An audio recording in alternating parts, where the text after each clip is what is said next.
Hey, muchos saludos otra vez para mis queridos y queridas estudiantes de la Escuela del Curso de Estudio. Una vez más, yo soy el profesor Armando Rodríguez y aquí estamos para dar la última clase de Internet del curso de estudios, la clase llamada SE 121 Biblia 1. La clase de hoy tiene como título el canon de las Biblias protestantes. Y como les decía, es la última que vamos a dar por internet. Y esta clase también es acompañada por una hoja con un resumen. Espero que hayan recibido el resumen también, que lo hayan impreso o en la computadora lo puedan tener abierto y de alguna manera irlo leyendo a la vez que escuchan la conferencia. Entonces, para comenzar, diríamos que ¿qué es un canon? ¿Qué es el canon? Originalmente la palabra canon, en griego clásico o en griego koiné es el griego del Nuevo Testamento y griego clásico es el griego anterior del periodo de los filósofos clásicos como desde Sócrates, Platón y Aristóteles. Esa es la época a la cual se le llama el periodo clásico, y el periodo koiné es básicamente el periodo helenístico o el periodo ya más cerca al Nuevo Testamento. Pero en ese griego antiguo, la palabra koiné significaba sencillamente una vara que se usaba para medir, equivalente a lo que nosotros llamaríamos hoy en español una regla para medir. Esa regla poco a poco se fue convirtiendo en un instrumento universal de medición aceptado poco a poco en varios países, y de tal manera que si usted quería saber la unidad, cuánto medía algún objeto, pues decía tantas varas o tantas cañas. Esa es otra palabra, se puede traducir como una caña de medir, porque se utilizaban algunas plantas para este propósito. Ahora, esa vara de medir tuvo que poco a poco estandarizarse para que cada país no tuviera su propia medida. Como surge un estándar, el significado de esa palabra cambia, y ya para el mundo posterior al Nuevo Testamento, la palabra canon ya adquiere otro significado relacionado con el original, pero no es el mismo. Canon se le empieza a llamar al conjunto de libros o una lista de libros que se considera que son autoritativos, que consideran como inspirados divinamente y con autoridad para establecer reglas de fe y conducta. ¿Cuál es la relación entre el significado original de caña de medir y el significado actual de lista de libros o conjunto de libros inspirados? Sencillamente, de la misma manera en la que una regla se utilizaba para medir objetos, el canon de la Biblia es el único conjunto de libros que se utiliza para juzgar nuestra fe y nuestra conducta, y también para juzgar la posible inspiración de cualquier otro libro. Quiere decir que nosotros en el cristianismo no creemos en realidad que los únicos libros que pueden ser inspirados o en los cuales hay alguna revelación son los libros canónicos, o sea, los libros de nuestra Biblia. Hay otros libros que también, en los cuales Dios también se puede haber revelado. Dijimos en nuestra primera y en nuestra segunda clase que aún en los propios sermones nuestros esperamos que haya inspiración y revelación de Dios. Pero ¿cómo lo sabemos? Para saberlo, si hay inspiración en cualquier parte, utilizamos el canon de medir, que es nuestra Biblia. Entonces, todo lo que se corresponda a ese canon, podemos decir que ahí puede haber revelación de Dios, si se corresponde, si no contradice a el conjunto de libros que llamamos inspirados. por Dios. Entonces se llaman a ellos libros canónicos o el canon, a ese grupo de libros que una religión determinada utiliza para medir su propia conducta, sus propias reglas de fe, y para medir si es cierto que otros libros también pueden ser inspirados o no, si se corresponden con lo que dicen los libros canónicos. Entonces, en resumen, para repetir, un canon en la actualidad, ya cuando decimos canon, nos referimos a un conjunto de libros o a una lista de libros que una religión determinada considera como inspirados por Dios y como autoritativos, que tienen autoridad para establecer reglas de fe, reglas de conducta, reglas de adoración también. Entonces, es importante también notar que hay varios cánones o varias listas de libros. Nosotros como protestantes tenemos nuestra lista de libros, la Biblia, que le decimos la Biblia protestante, que tiene 66 libros, 39 en el Antiguo Testamento y 27 en el Nuevo Testamento. Pero la Iglesia Católica tiene su canon, que es un poco distinto del nuestro protestante, porque la Biblia Católica añade otros libros que nosotros lo llamamos como libros deuterocanónicos.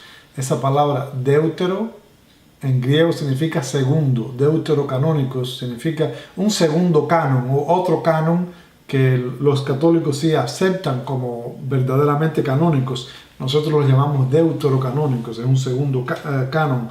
Entonces las Biblias católicas tienen libros que no están incluidos en nuestra Biblia protestante, y yo les tengo la lista ahí en esta hoja que les doy.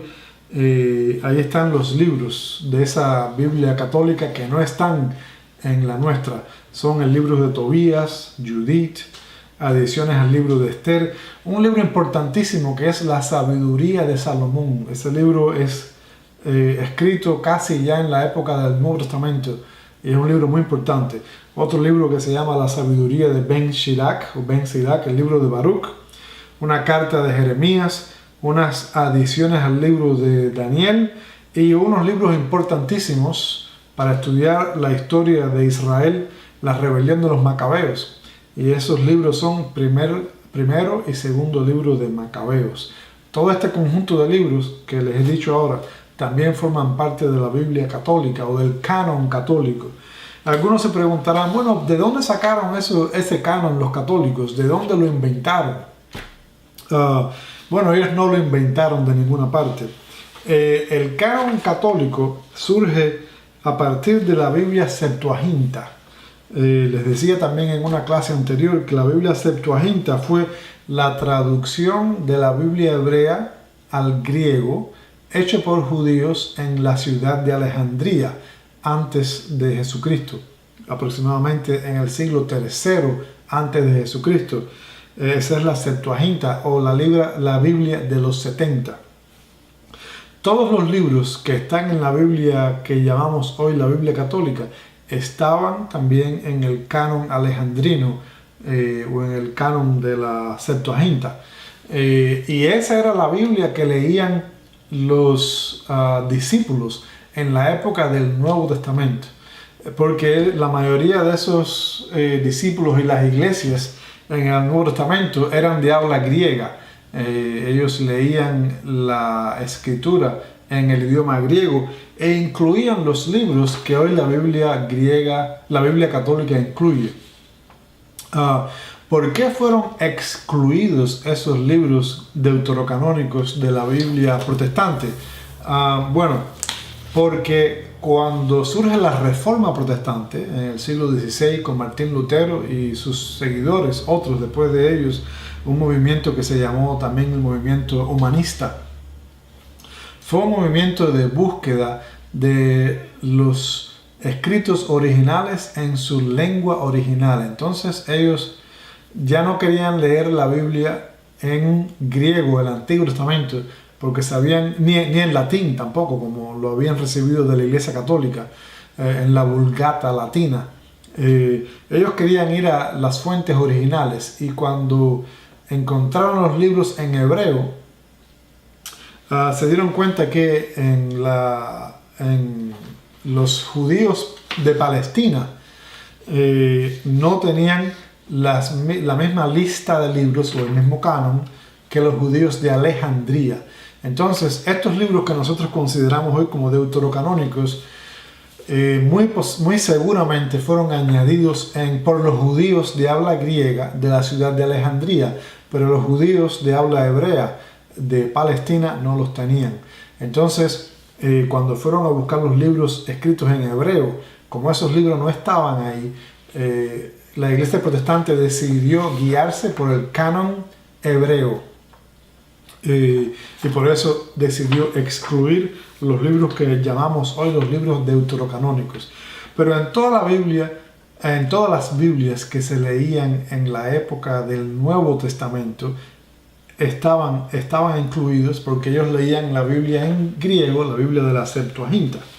Esos libros deuterocanónicos son muy importantes. Nosotros no lo consideramos en la iglesia protestante, no lo consideramos al mismo nivel de inspiración de nuestro canon, pero sí los consideramos sumamente importantes porque son libros históricos, escritos en aquella época, antes de Jesucristo, y nos narran mucho de la historia y de las ideas teológicas que tenían acerca de Dios esas comunidades en las cuales estos libros deuterocanónicos se escribieron.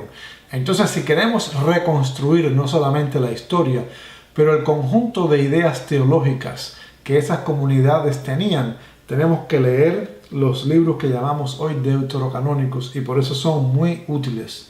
Ya les decía que fundamentalmente el primero y segundo libro de Macabeo, y también el libro de sabiduría de Salomón. Si yo en particular fuera a decir cuáles son los libros más importantes de la Biblia católica, yo diría que son esos tres.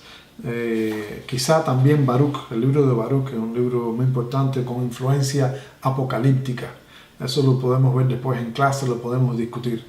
Pero esa es la Biblia católica. Yo me adelanté aquí un poco en la hoja. En realidad salté a lo que tienen escrito por la parte de atrás donde está la Biblia católica. Ahí les puse también el canon de la iglesia greco-ortodoxa, la iglesia griega ortodoxa. Además de los libros deuterocanónicos de la iglesia católica, ellos le añaden otros libros que están, ustedes tienen la lista aquí en la hoja que les entregué, y ahí ya los pueden leer. Vamos a concentrarnos por ahora en nuestra Biblia protestante para ver no solamente cuáles son los libros que la componen, sino cómo se subdividen esos libros. Como todos ustedes saben, la Biblia protestante tiene dos partes: lo que llamamos el Antiguo Testamento, que para los judíos sería la Biblia hebrea. Vamos a ver que tiene otro nombre también, el Tanakh, y después les voy a explicar lo que es el Tanakh.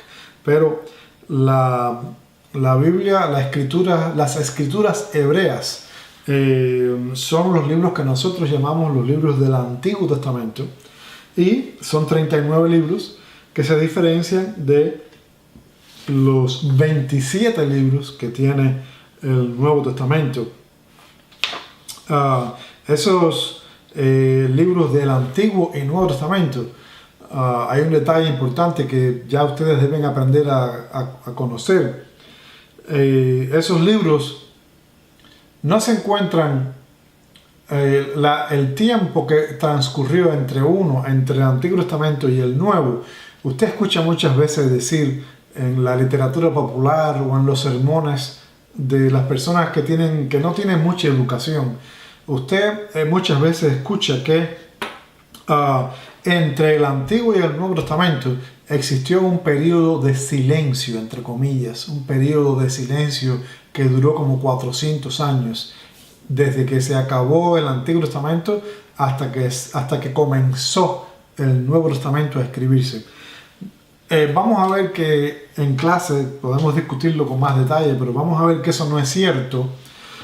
O sea, no hay tal periodo de silencio. Primeramente, porque los últimos libros del Antiguo Testamento se escribieron en realidad en el siglo II. Fue el libro de Daniel. Se terminó de escribir el libro de Daniel junto con la junto con la revolución de los Macabeos, aproximadamente en el año 164 antes de Jesucristo. Entonces, si el último libro de la Biblia hebrea o Antiguo Testamento, que es el libro de Daniel, se terminó de escribir en el 164 aproximadamente antes de Cristo, o un poquito después, 160 antes de Cristo. Y el primer libro del Nuevo Testamento es la carta de Pablo, la primera carta de Pablo a los tesalonicenses. Se piensa que fue escrita en la década de los 40, quizás en el año 45, el 48, 49 después de Jesucristo. Entonces solamente hay en realidad menos de 200 años entre el último libro del Antiguo Testamento y el primer libro del Nuevo Testamento. Hay menos de 200 años. O sea que no son 400. Pero hay otra razón por la cual a mí no me gusta hablar del periodo del silencio. Y es sencillamente esta razón. Dios nunca está en silencio. Dios siempre está hablando. Dios siempre se está revelando. La revelación de Dios es progresiva. No hay una sola época de la historia de la humanidad en la cual Dios no se haya estado intentando comunicar con nosotros. Ya sea a manera de profetas, y vemos en el Nuevo Testamento que existía, se mencionan dos profetas ahí antes de Jesucristo. Se menciona a Ana la profetisa y a Simeón, que profetizó, habló inspirado por el Espíritu Santo. Entonces, aún antes de que el Nuevo Testamento se empezara a escribir, antes de eso, Dios hablaba a través de sus siervos y siervas, mujeres también. Entonces, si les puedo dar una sugerencia, nunca hablen de un periodo de silencio, porque no existe. Dios siempre está intentando hablar a aquellos y aquellas que estén dispuestos a escuchar a Dios. Ahora, vamos a ver de la subdivisión del Antiguo Testamento muy rápido, porque ustedes seguro la conocen ya, y la tienen en esta hoja delante de ustedes. El libro del Antiguo Testamento se subdividen en 5 partes. La primera parte llamamos Pentateuco. Los hebreos la llaman la Torá o la ley o el libro de las instrucciones, es lo mismo, ley, Torá o instrucciones, enseñanzas también. Esa palabra Torá no solamente significa ley, sino también significa instrucciones o enseñanzas. Esos son los 5 primeros libros: Génesis, Éxodo, Levítico, Número y Deuteronomio. Después le siguen, en nuestra Biblia protestante, todo esto es de nuestra Biblia protestante, le siguen los libros que llamamos libros históricos. Son los libros de Josué a Esther. Así que ahí están incluidos los libros de teología deuterocanónica que les hablé en una clase anterior. Esos libros de teología deuterocanónica son el libro de Deuteronomio, Josué, Jueces, el libro de los Reyes y el libro de Samuel, y el libro de los Reyes. Esos son los libros de teología deuterocanónica. Pero ahí están todos los libros. En resumen, los libros históricos son los libros desde Josué hasta Esther. Quiere decir que incluye no solamente los libros de la teología deuteronomista, sino también que incluyen los libros de la teología cronista.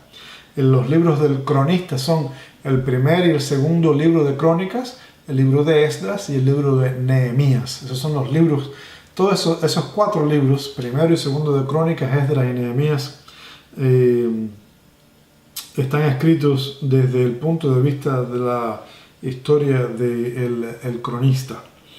Ahora, esos son los libros históricos.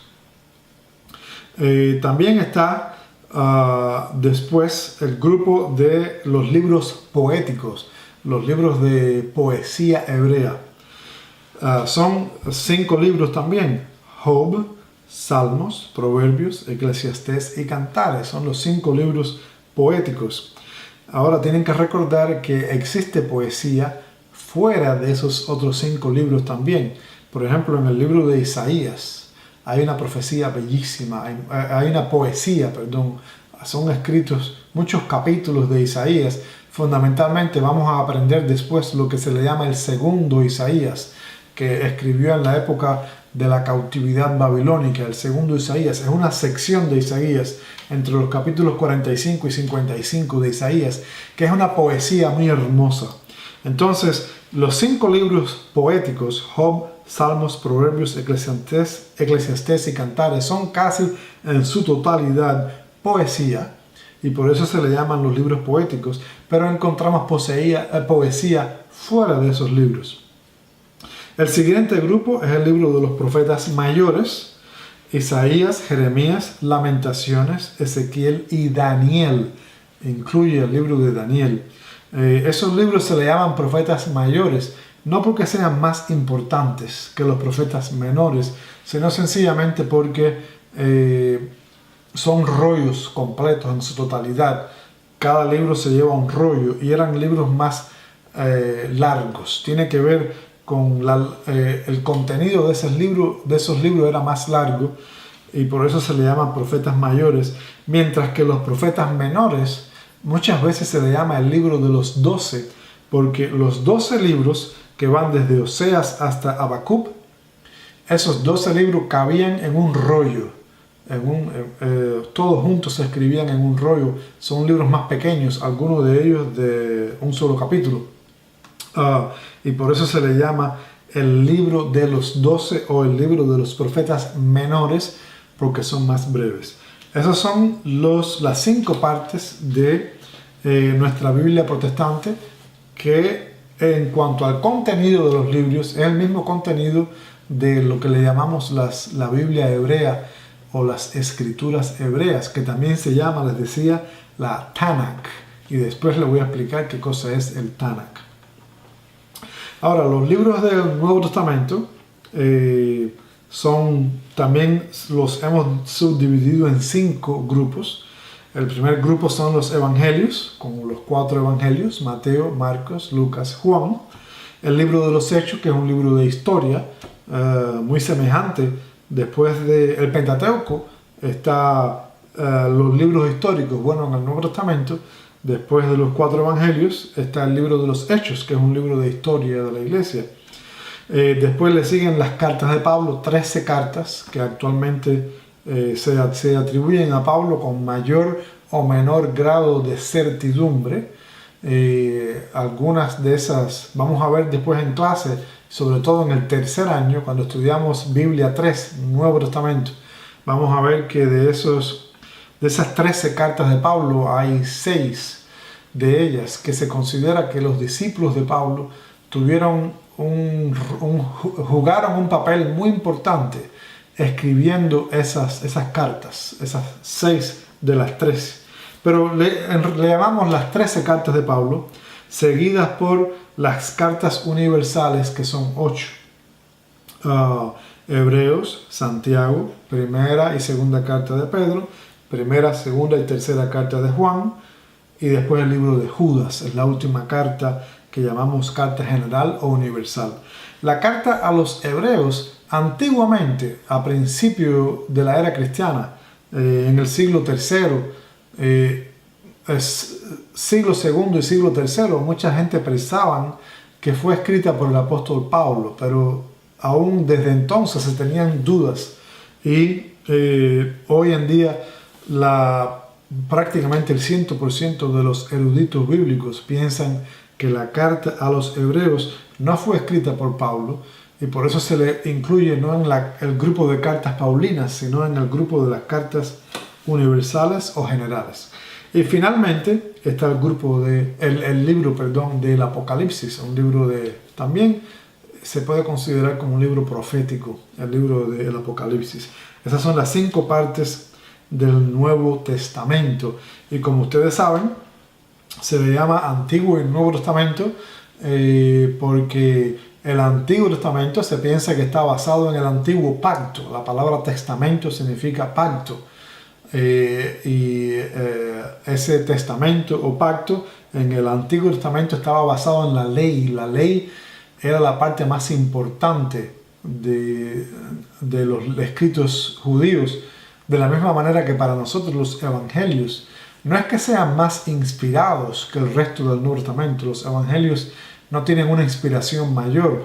Todos los libros de la Biblia son inspirados, pero los 4 evangelios los consideramos muy importantes porque tienen la vida de nuestro Señor y Salvador Jesucristo.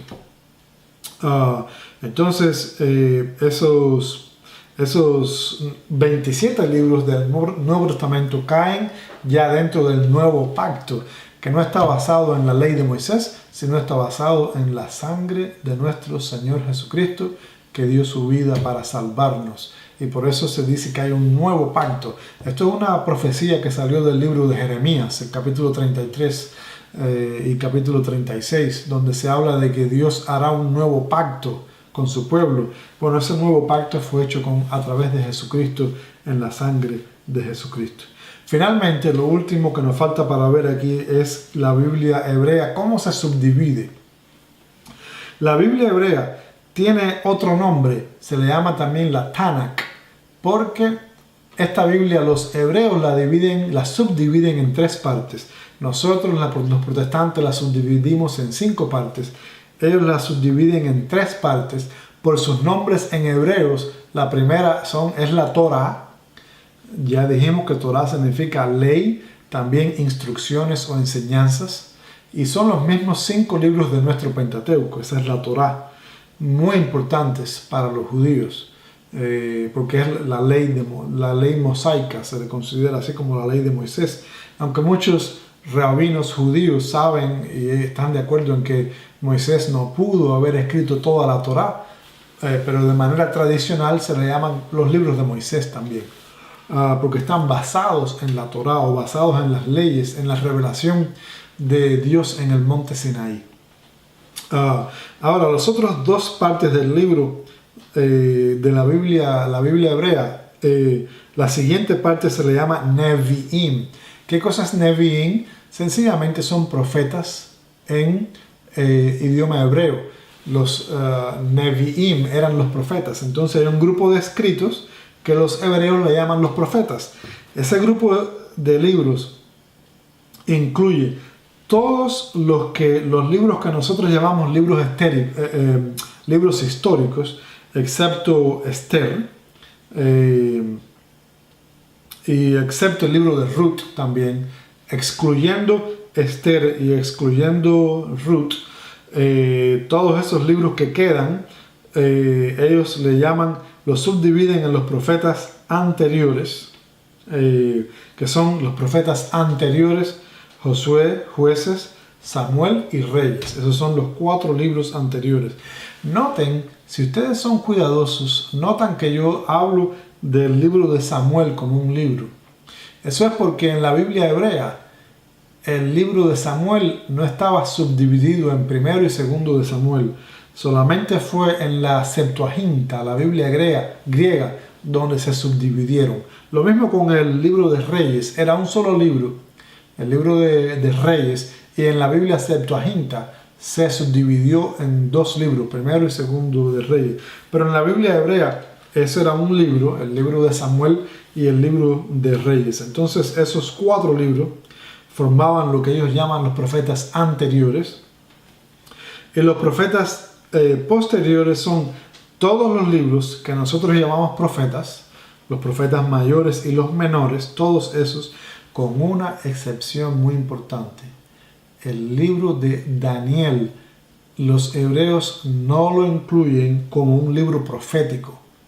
Los hebreos incluyen Daniel y también el libro de Ruth y el libro de Esther dentro de la siguiente categoría, la cual llaman Ketuvim. Ketuvim significa en hebreo escritos. Ketuvim en plural, otros escritos. Y ahí el libro de Daniel y también los libros de Ruth y Esther, les decía que están dentro de los Ketuvim o los escritos, no están dentro dentro de los profetas. Y eso es muy importante porque eso es una prueba más que tenemos de que el libro de Daniel fue escrito muy posterior a los otros profetas. El libro de los 12 posiblemente ya se terminó de escribir en el siglo IV antes de Jesucristo. Sin embargo, el libro de Daniel decíamos que se escribió muy seguramente en el siglo II antes de Jesucristo, aproximadamente en los años 160 antes de Cristo, junto con la rebelión de los macabeos. Y debido al hecho de que los hebreos, los judíos, incluyen este libro en una categoría posterior, la categoría de los Ketubim, eso es otro indicio que tenemos, otra evidencia de que el libro de Daniel fue escrito posterior a los profetas en el siglo II. Entonces, esa es la clase ya que tenemos para hoy. Como tarea, no les dejo ninguna tarea porque ustedes tienen sencillamente la pregunta número 1 y la pregunta número 2 de sus tareas escritas, las tareas que ustedes deben hacer con los libros. La pregunta número 1 es explicar el canon, el proceso de canonización del Antiguo Testamento. ¿Cuál proceso se siguió para escoger esos libros del Antiguo Testamento? Les voy a dar un indicio. Cuando lean, noten que ese canon del Antiguo Testamento no se cerró hasta el siglo I de Jesucristo. La lista oficial no se hizo hasta el siglo I de Jesucristo. Y cuando estudien la segunda pregunta de la tarea, que es el canon del Nuevo Testamento, y van a aprender que el canon del Nuevo Testamento igualmente no se cerró hasta el siglo IV después de Jesucristo, que el obispo de Alejandría en ese entonces, en el año 367, un obispo de la ciudad de Alejandría escribió una carta para la cristiandad en general, y en particular para los obispos de las iglesias del mundo romano, en la cual él da una lista de los libros que la cristiandad universal considera como inspirados por Dios para formar lo que nosotros llamamos el Nuevo Testamento. Y esa lista coincide 100% con los 27 libros que nosotros hoy aceptamos como el Nuevo Testamento. Fíjense, noten bien, no estoy diciendo que el Nuevo Testamento se terminó de escribir en el siglo IV, no es eso lo que digo. Lo que estoy diciendo es que la selección entre muchos libros, existían muchos libros que pretendían ser escritos por apóstoles y muchos de ellos no fueron escritos por los apóstoles. Esa selección de cuáles fueron los escritos verdaderamente considerados por toda la iglesia como canónicos e inspirados por Dios, ese proceso de canonización o selección de libros inspirados no se terminó hasta principios del siglo IV con el obispo Atanasio. Hasta aquí mi clase. Ya no falta más ninguna. Lo próximo que resta es que nos veamos en Denver, Colorado, y ahí vamos a tener un tiempo maravilloso. He escuchado decir que hay ya como 16 o 18 alumnos y alumnas matriculados, así que va a ser una clase muy especial para mí. Tengo muchos deseos de verlos y hasta entonces, que Dios les bendiga.